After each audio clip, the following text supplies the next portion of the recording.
Yeah, wow. Phil has a cousin. I mentioned him this morning. His name is Hairy Manalow. And he writes songs that nobody wants to hear.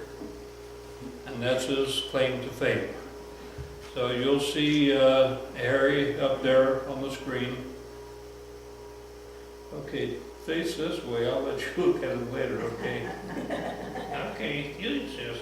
Okay, so I got a letter this week from just showing you. That's fine. That's what that's all about.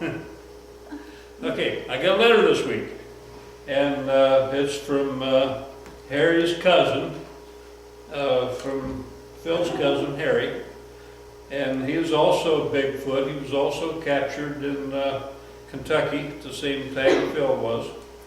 So I wanted to read the letter to Phil, and I want to share it with you. Okay? All right. Ready? Yeah. Okay. You can just listen. Okay.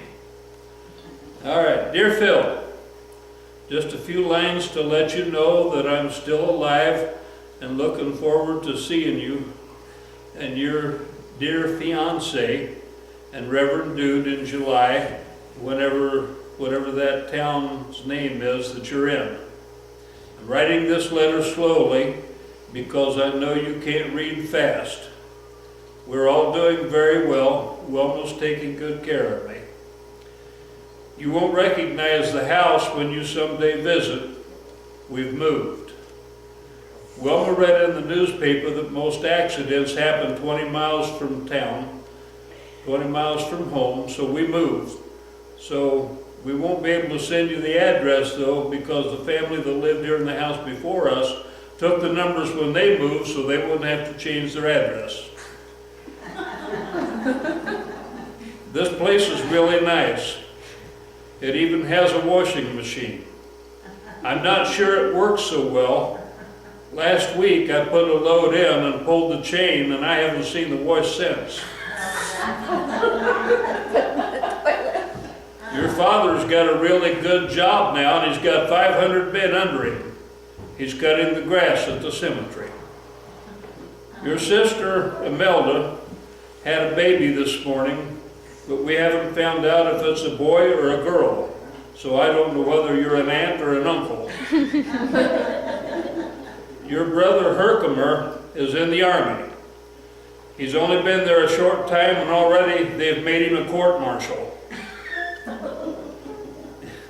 Your Uncle Sasquatch drowned last week in a vat of beer in the Budweiser brewery.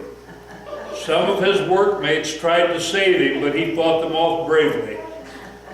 They created Uncle Sasquatch, and it took them 3 days to put out the fire.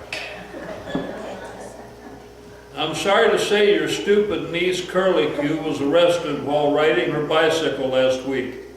They're charging her with dope peddling. I went to the doctor last Thursday and your father went with me. The doctor put a small tube in my mouth and told me not to talk for 10 minutes. Your father offered to buy the tube from him. The weather here isn't bad. It only rained twice this week. The first time for 3 days and the other time for 4. Monday was so windy that one of the chickens laid the same egg 4 times. We've got a letter from the undertaker, and he said if the last payment on your grandmother's plot wasn't paid in 7 days, up she comes. About that coat you wanted me to send you, your Uncle Stupidus, he said that it would be too heavy to send in the mail with the buttons on. So we cut them off and put them in a pocket. Wilma locked their keys in the car yesterday. We were really worried because it took her 2 hours to get me and your father out. 2 of your friends went off of a bridge in a pickup truck. Aunt Yeti was driving. She rolled down the window and swam to safety, but your 2 friends were in the back of the truck. They drowned it because they couldn't get the tailgate down. Well, there isn't anything much more going at this time. Nothing has happened. I'll see you in July, your loving cousin, Hairy Manalow, who writes all the songs no one wants to hear. P.S. I was going to send you some money, but I've already sealed the envelope. Yeah, that's cousin, all right. Okay. So there you have it. Letter